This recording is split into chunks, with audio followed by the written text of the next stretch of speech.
안녕하세요. 반갑습니다. 오늘은 초저금리 시대 우선주를 공략하라 라는 내용으로 한번 방송을 해보도록 하겠습니다. 방송에 시작하기에 앞서서 좋아요와 구독하기 버튼 눌러주시면 방송하는데 큰 힘을 얻고 있습니다. 잠깐 버튼을 눌러주시고 시청해주시면 감사하겠습니다. 자, 그럼 본격적으로 방송을 시작해 보도록 할 텐데요. 대주제로서는 크게 세 가지로 나눠봤습니다. 첫 번째, 지난 10년간 10월 달에는 예외 없이 우선주 지수는 코스피 지수를 아웃퍼폼했다라는 게 첫 번째고, 두 번째는 초저금리로 인해 높아진 배당 민감도는 우선주에 대한 선호도를 제고했다라는 게 두 번째입니다. 그리고 마지막 세 번째는 시총 200억 원 이하 우선주의 쏠림 현상을 감안한 트레이닝 전략이 필요하다라는 게 세 번째 내용입니다. 자, 그럼 본격적으로 설명을 좀 드리자면 10월 달은 4분기를 시작하는 달입니다. 4분기. 이제 3개월씩 4개 분기로 나눠서 10월 달, 11월 달, 12월 달 이렇게가 이제 4분기라고 하는데, 배당주의 계절이라고 할 수 있지만 그 핵심은 우선주라는 사실은 간과하기가 쉽습니다. 경험적으로 배당을 실시하는 12월이나 배당 직전월인 11월에는 배당 매력은 노출된 재료로 작동한 경우가 많았습니다.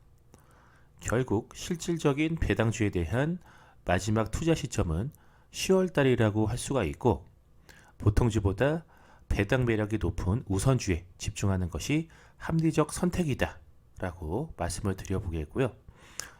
실제로도 우선주를 대표하는 우선주 지수라는 게 있는데, 이 우선주 지수는 지난 10년 동안 10년 이상 10월 달에는 예외 없이 코스피 지수를 아웃퍼폼한 것으로 이렇게 분석 결과도 있습니다. 그렇기 때문에 10월 달에 투자하기 가장 좋은 스타일 중에 하나가 바로 우선주다 라고 말씀을 드려보겠고요. 우선주는 이제 의결권은 없지만 보통주보다 배당 매력이 높습니다. 2%대 이하의 초저금리가 고착화됨에 따라서 투자자들의 배당 수익률에 대한 민감도가 높아지고 있는데, 시중은행의 1년 만기 정기 예금의 세후 이자율이 1% 중반에도 미치지 못한다는 점을 감안할 때 보통주보다 배당 수익률이 높은 우선주에 대한 선호도가 높아질 수밖에 없습니다. 또한 배당 성향이 제고되는 가운데 스튜어드십 코드 도입, 행동주의 펀드의 본격화 등에 따른 의결권 가치 하락으로 인해서 우선주에 대한 관심이 높아질 가능성도 큽니다. 특히 한진칼이나 현대홈쇼핑, SM, 대림산업 등 행동주의 펀드 활동으로 인해서 시장 내부적으로 기업 지배구조 개선에 대한 기대감이 높아지고 있습니다. 결국 궁극적으로 보면 보통주와 우선주의 가격 괴리율 축소는 시점의 문제라고 할 수가 있습니다. 실제로 우선주에 대한 시장 관심도가 제고되고 있음이 확인이 되는데, 일평균 거래대금이 5억 원 이상인 우선주를 보면 2009년에서 2013년 10개 수준에서 2015년부터는 20개에서 30개 수준을 넘나들다가 금년 들어서는 40개를 넘어서고 있는데, 전체 우선주의 3분의 1이 넘는 우선주가 일평균 5억 원 이상이 거래되며 우선주 투자의 제약점 중에 하나인 거래 유동성이 확보되는 모습입니다.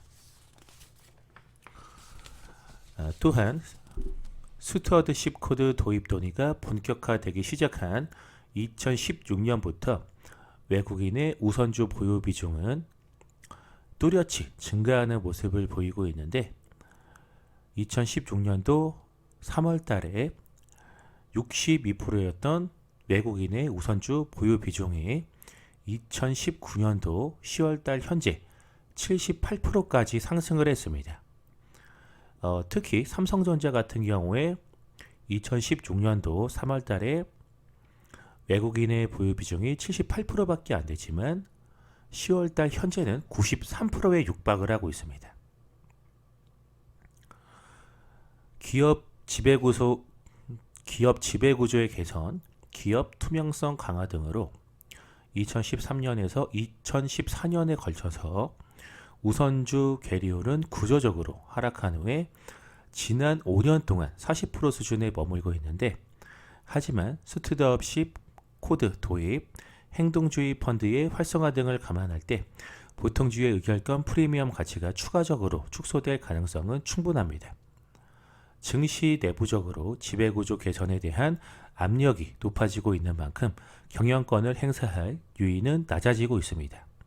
반면에 초저금리로 인해서 배당 수익률에 대한 투자 민감도는 높아지고 있습니다. 이로 인해서 보통주 대비 높은 배당 매력을 내재한 우선주에 대한 선호도가 제고되는 것은 자연스러운 수순이다 라고 이렇게 좀 말씀을 드려보겠고, 특히 트레이딩 차원에서 특정 재료가 돌출된 경우 보통주 대비 우선주의 시세가 탄력적이라는 사실도 유의할 필요가 있습니다.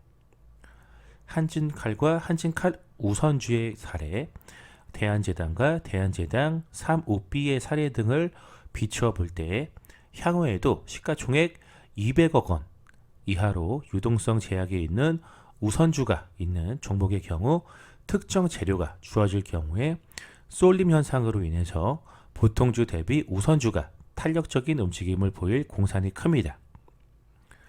통상 우선주는 보통주 대비 할인 거래되기 마련이지만 우선주 시가총액 200억 원 이하인 경우에는 수급적 요인에 의해서 보통주의 10배 이상의 비이상적인 가격을 형성하는 경우도 있습니다. 신원 우선주라든지 서울식품 우선주라든지 동양사무비, SK 네트워크스 우선주, CJ 시푸드 1, 5 등의 주가는 수급 불균형으로 인한 추종적 거래가 장기화되면서 보통주 주가의 10배가 넘는 비합리적인 현상을 연출하고 있습니다. 이러한 우선주의 수급 불균형 현상을 전술적으로 이용해 볼 수가 있는데, 각 연도 말에 시가총액 200억 원 이하 우선주 중 보통주 대비 할증 거래되지 않는 우선주에 투자한 경우를 조사해 보면 지난 6년간 예외 없이 모두 플러스 수익률을 기록하며 코스피 수익률을 압도한 것으로 분석 결과도 있습니다. 다만 대형주 장세가 연출되었던 2017년도의 경우에도 시가총액 200억 원 이하 우선주의 투자 수익률은 플러스 11%의 수익률을 기록했으나 코스피 대비로는 언더퍼폼했습니다.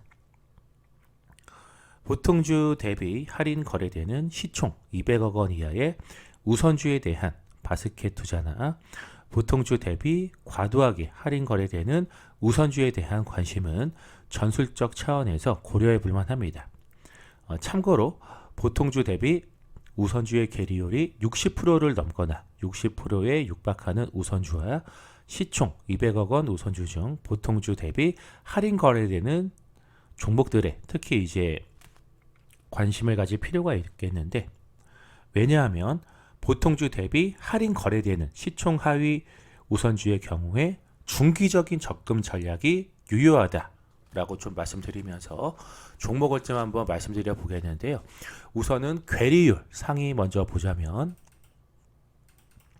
자, 첫째 LG전자 우선주, 둘째 삼성전기 우선주, 셋째 금호석유 우선주, 넷째 대린산업 우선주를 꼽아봤고요.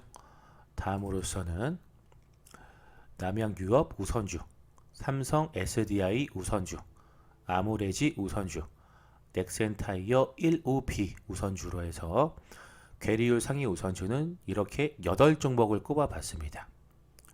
그리고 다음 시총 200억 이하 우선주 좀 말씀드리자면 NPC 우선주, 넥센 우선주, 삼양사 우선주, 태영건설 우선주, 대한항공 우선주, 대한제당 우선주 이렇게 꼽아봤고, 다음으로서는 유유제약 1 우선주, 하나케미칼 우선주, 삼양홀딩스 우선주, 동원시스템즈 우선주, 하이트진루 2우비 우선주, 녹십자홀딩스 2우 이렇게 해서 총 12종목 이렇게 꼽아봤습니다.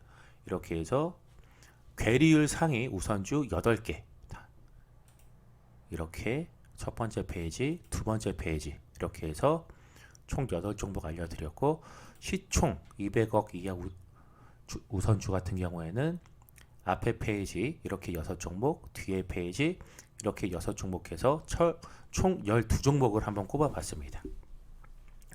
자, 이렇게 해서 초저금리 시대 우선주를 공략하라 라는 내용으로 해서 한번 방송을 해봤고요.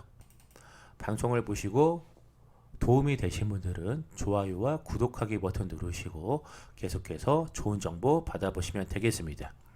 이상 방송 마치도록 하겠습니다.